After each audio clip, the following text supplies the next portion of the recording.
First and foremost, I would like to thank Bapak Dr. Dino Patijalal for inviting me as the Foreign Minister of Republic of Indonesia to such an incredible forum.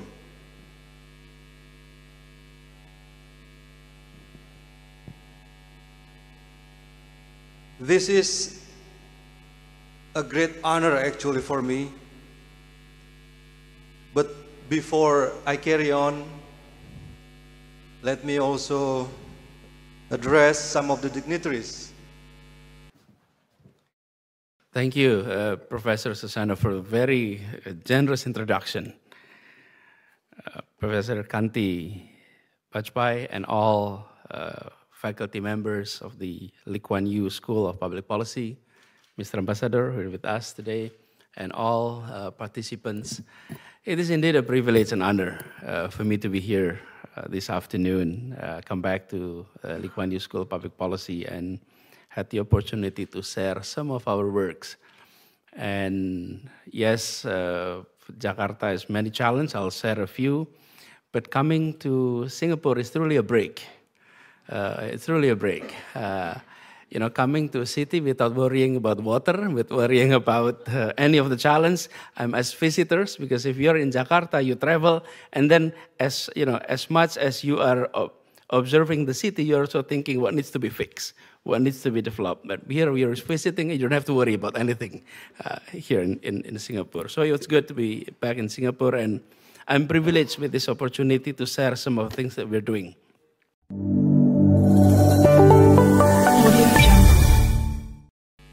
That are present in this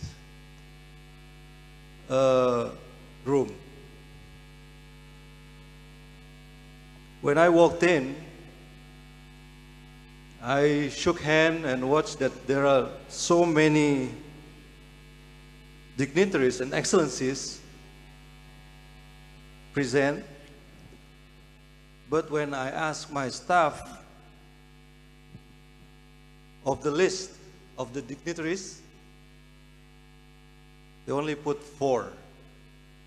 So I'm really sorry. But of course, with all due respect,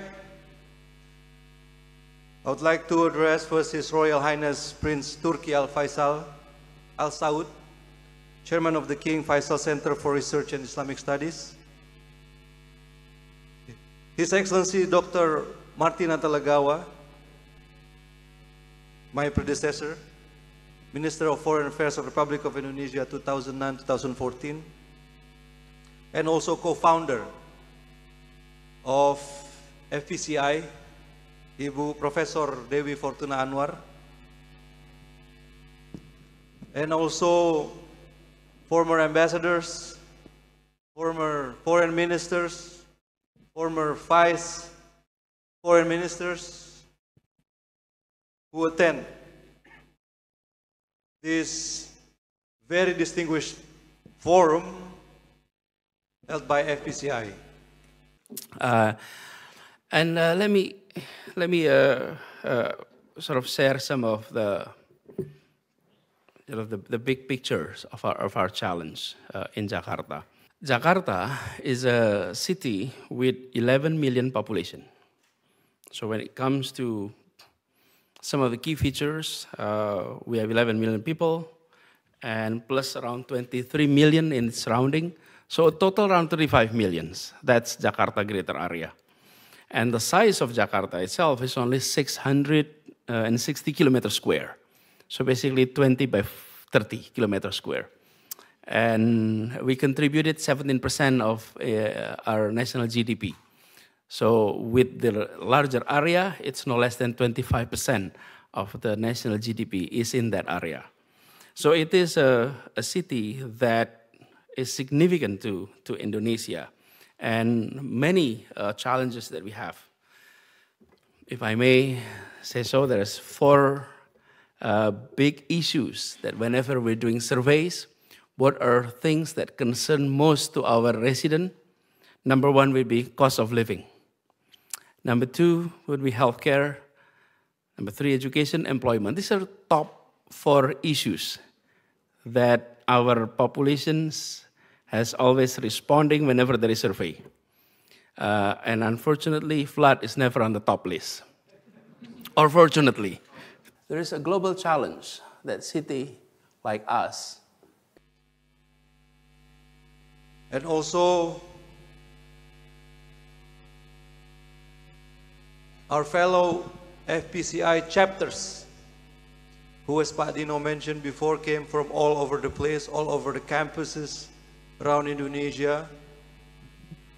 Some travel hours and days, and some even travels on boat to get to Jakarta to attend this very wonderful conference. Thank you very much, everyone. It is an honor for me as a foreign minister to attend and stand here right in front of you. To be honest, when Pak Dino sent me a letter, I know there are 3 letters actually Pak Dino sent.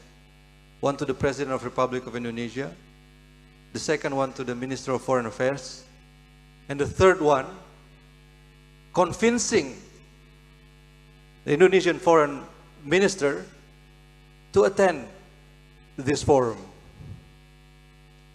I had no clue, of course. I think everyone here gets the record that I only been a foreign minister for a little more than a month now. I didn't realize of how big and impactful this conference is.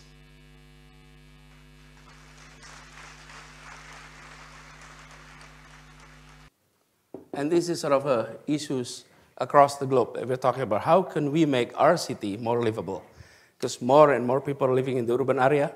As of today, in Indonesia, we have around 56% of our population living in the urban area. And it is projected that by 2050, 75% of Indonesians will be living in the urban area. So we have these big challenges. And then those 4 challenges that I mentioned earlier. Surveys to our residents have come up with 4 issues. One is living costs. 2 is about health. 3 is about education. And 4 is about employment.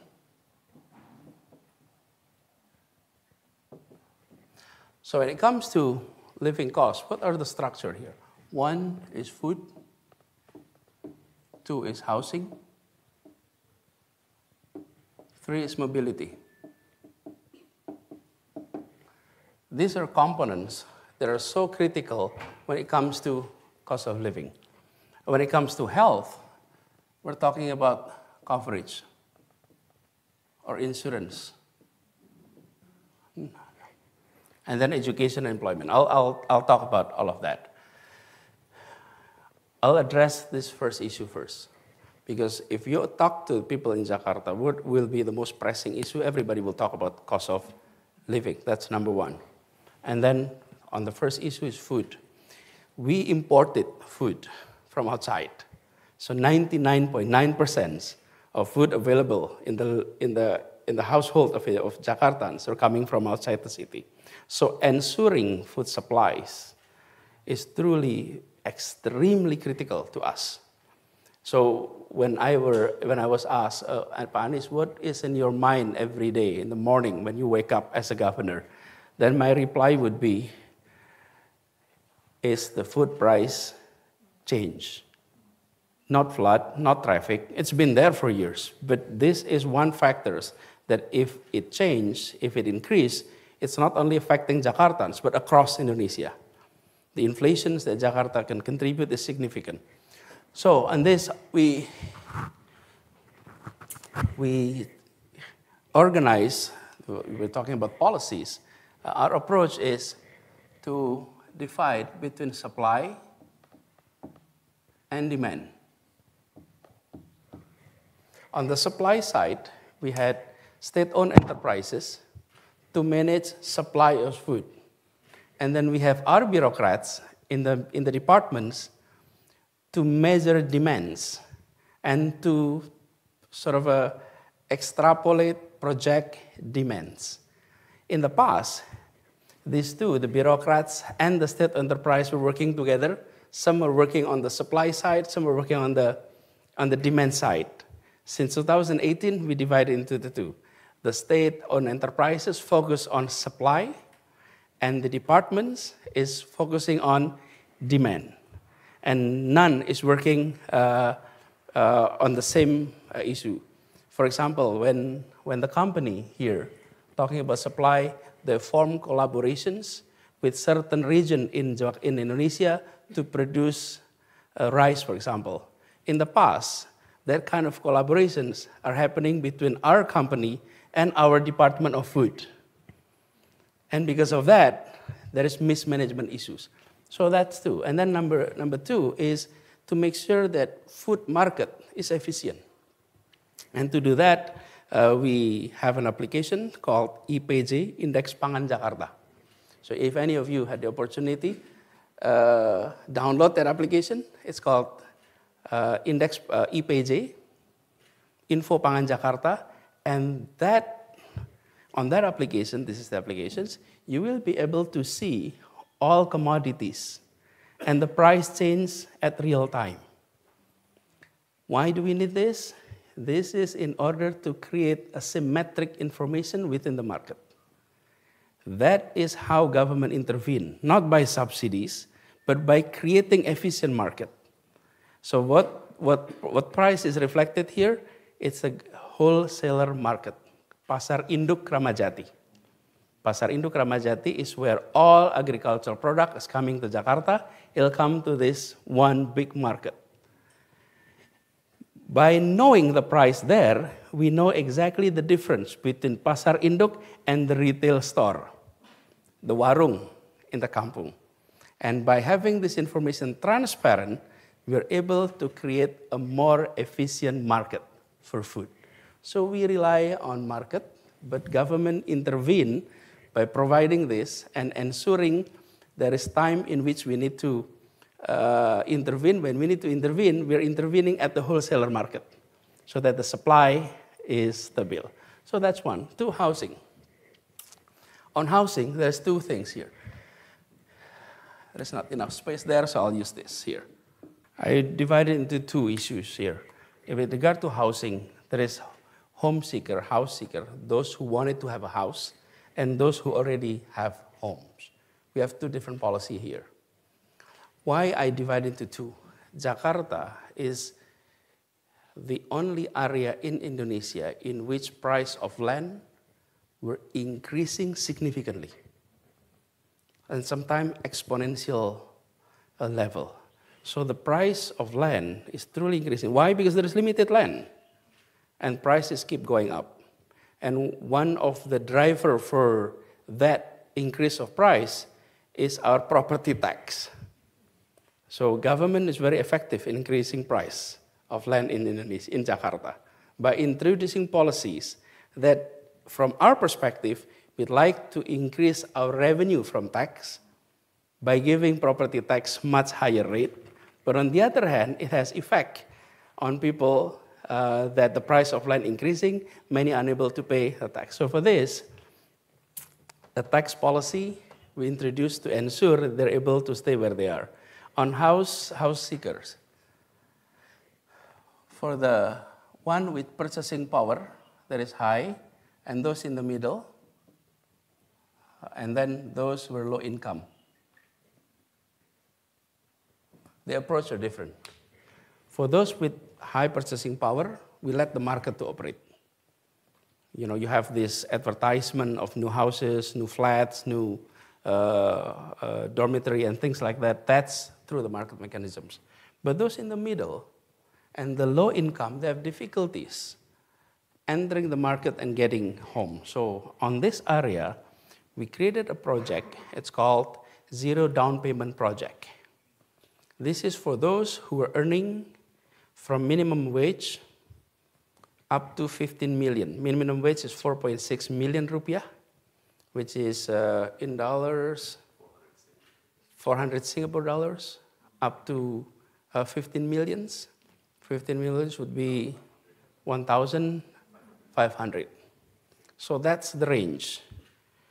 Those who are making that level of monthly income, they are able to engage on a mortgage, on payment, monthly payment, but most of the time they didn't have the money for down payment. So we created a zero down payment project. So you don't have to pay the zero down payment, but the monthly installment they'll be able to do. That's for the second. And then for the low income is rental flat. And in the past 5 years, we built all of this. We built around 33 towers to help facilitate this segment of our society. And then the last one is for the homeowners of Jakarta. We have been seeing migrations on a regular basis and rather structural. Those who used to live in the middle relocating outside the city and selling their lands, many of them because they're unable to afford the property tax. If any of you were monitoring news from Indonesia, but a few weeks ago, there's a phenomenon called Citayam Fashion Week. Citayam Fashion Week, with the youth were coming. And we did it. We researched a little bit further. Many of these teenagers were there. Their childhood were in the neighborhood. Their parents were relocating to Citayam area, to Depok area, to outside the city. So when they're going back to that area, it's actually they're going back to their old neighborhood because they used to live around that area. So the story behind the lesson behind this is that if we are allowing property tax to continue rising in Jakarta, we will be basically punishing the old residents who live in the strategic area for decades, for generations, because they're no longer able to afford a property tax in that area. So our approach is that then we provided a tax break for anyone that own homes below 2 billion rupiah. The property tax is zero. Above that, then property tax being introduced. So that's on the housings. Now on the mobility. On the mobility, let me give you an illustrations.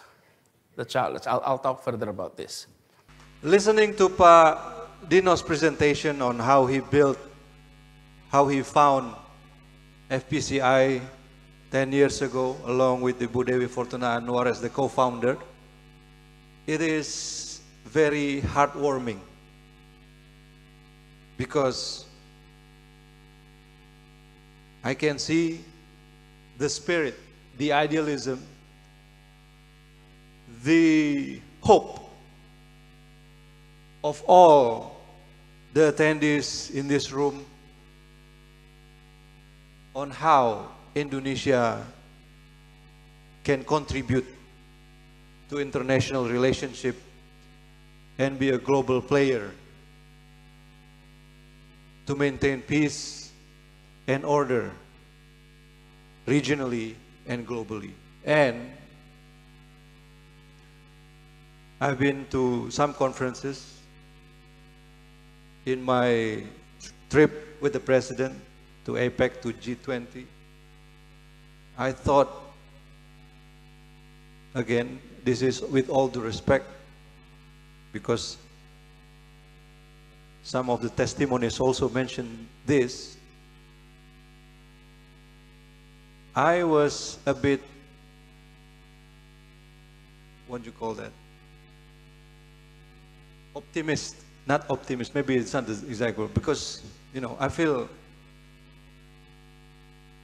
that I thought I was the young foreign minister which I met during the trip. But being in this room, I realized that there are so many young people also aspiring to make an impact in international relation, make an impact of Indonesia diplomacy in the future, and I believe many among you will one day be in my position now. Thank you very much again. We have 11 million people and we have 13 million motorized vehicles. So we have more motors than people. So on mobility, we are facing quite a serious challenge. 4 million people are commuting daily, 3.5 million cars, 16 million motorcycles in an area that is so small. So mobility is an issue. That's why we have traffic congestion and sometimes it's a gridlock.